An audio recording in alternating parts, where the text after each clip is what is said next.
Bismillahirrahmanirrahim. Assalamualaikum warahmatullahi wabarakatuh. Bertemu lagi dan berjumpa lagi kita dalam pembelajaran Pendidikan Agama Islam dan Budi Pekerti untuk SMP kelas 9. Materi kita hari ini yaitunya berbicara tentang beriman kepada qada dan qadar.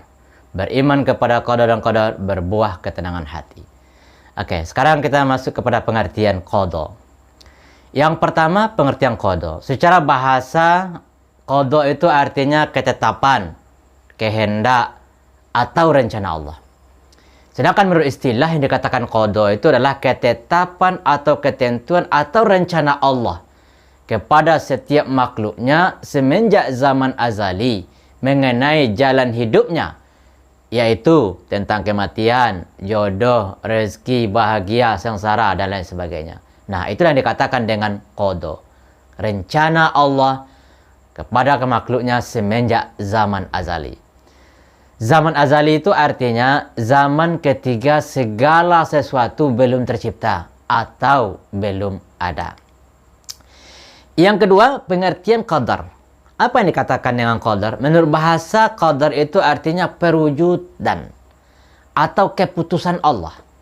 Nah, jadi menurut istilah yang dikatakan qadar itu adalah perwujudan atau keputusan Allah terhadap apa yang sudah direncanakan atau ditetapkan semenjak zaman azali pada diri seseorang setelah dia lahir, dalam ukuran dan bentuk-bentuk tertentu sesuai dengan iradahnya. Jadi intinya qada itu adalah kehendak Allah atau rencana Allah semenjak zaman azali. Sedangkan qadar artinya keputusan atau kenyataan yang terjadi saat ini. Yang ketiga, iman kepada qada dan qadar artinya yakin dan percaya sepenuh hati bahwa segala sesuatu yang terjadi itu adalah ketentuan Allah yang tidak dapat dipungkiri. Nah, dalilnya lihat nanti firman Allah di dalam Al-Quran surat Al-Hadid ayat 22. Apa kata Allah? Ma asoba min musibatin fil ardi wala fi anfusikum illa fi kitabim min qabli an nabra'aha inna zalika 'alallahi yasir. Tidak ada suatu bencana apapun yang menimpa di bumi dan pada diri kalian, melainkan telah tertulis di dalam kitab Allah, di Lauhul Mahfuz, sebelum kami menciptakannya. Sesungguhnya yang demikian itu amat mudah bagi Allah Subhanahu wa Ta'ala.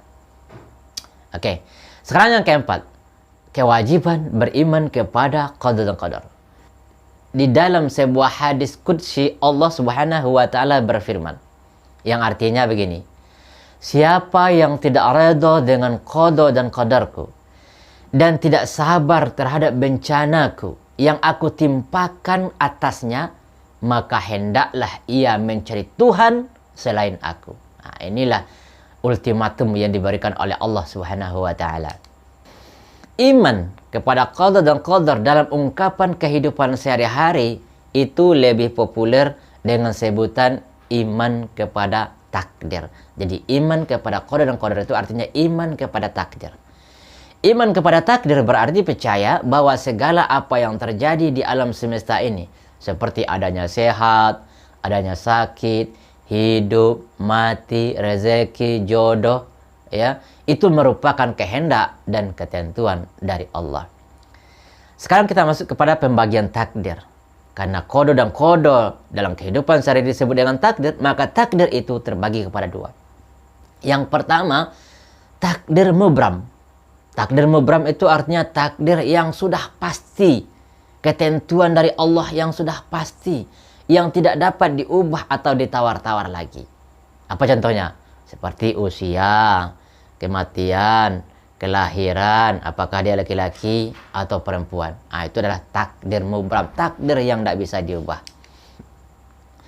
Sebagaimana Allah Subhanahu wa Ta'ala berfirman, dalilnya lihat nanti dalam Quran surah An-Nisa ayat 78. Ainama takunu yudrikumul maut walau kuntum fi burujim musyayyadah.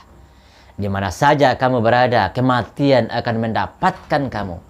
Kendati pun kamu berada di dalam benteng yang tinggi lagi kokoh. Nah, ini merupakan ya dalil yang pertama. Yang kedua, bisa juga dilihat nanti dalam Quran surat Yunus ayat yang ke-49.